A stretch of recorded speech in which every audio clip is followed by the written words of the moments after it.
C'est un chien qui était dans un squat sur Marseille, qui a été évacué et qui était attaché court, qui n'avait aucune interaction affective avec les humains ou les autres animaux, et donc qui sort d'une procédure de chien maltraité.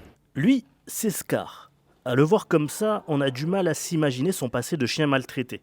Après avoir été sauvé de ses bourreaux, Scar a rapidement été repéré par un opérateur, maître chien du raid. On s'entraîne régulièrement avec la cellule dressage de la DIPN 13 et qui eux ont testé le chien et lui ont trouvé des qualités pour venir travailler à la DIPN en tant que chien de patrouille.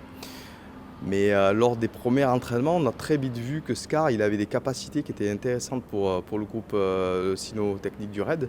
Notamment, c'est un chien qui est très silencieux dans l'excitation et qui passe partout, qui est très à l'aise avec les environnements. Et donc, c'est des qualités qu'on cherche, des qualités innées qu'on cherche chez les chiens qu'on recrute. Donc, on a gentiment demandé à la DIPN si on pouvait compter sur eux pour nous laisser le chien, et puis ils ont gentiment accepté. Aujourd'hui, Scar est donc en formation au raid. Pendant 10 mois, il va apprendre toutes les techniques d'intervention nécessaires pour aller sur le terrain. Travail en hélicoptère, port d'un casque et d'un gilet renforcé, progression silencieuse dans la colonne. Ce chien va subir une formation spécifique pour intégrer l'élite de la police. Il est très intéressant. Pour l'instant, on va dire que c'est quasiment un sans faute sur le dressage. Il est toujours aussi silencieux. Il passe tous les environnements, il est à l'aise avec les artifices, il fait une scolarité parfaite pour le moment.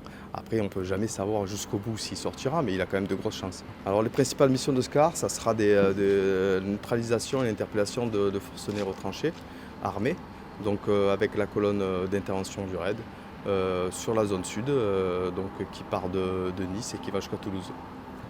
Une histoire qui aura donc mal démarré pour ce jeune aspirant à quatre pattes, qui devrait rapidement devenir un héros de la nation tant il impressionne ses formateurs par ses aptitudes exceptionnelles.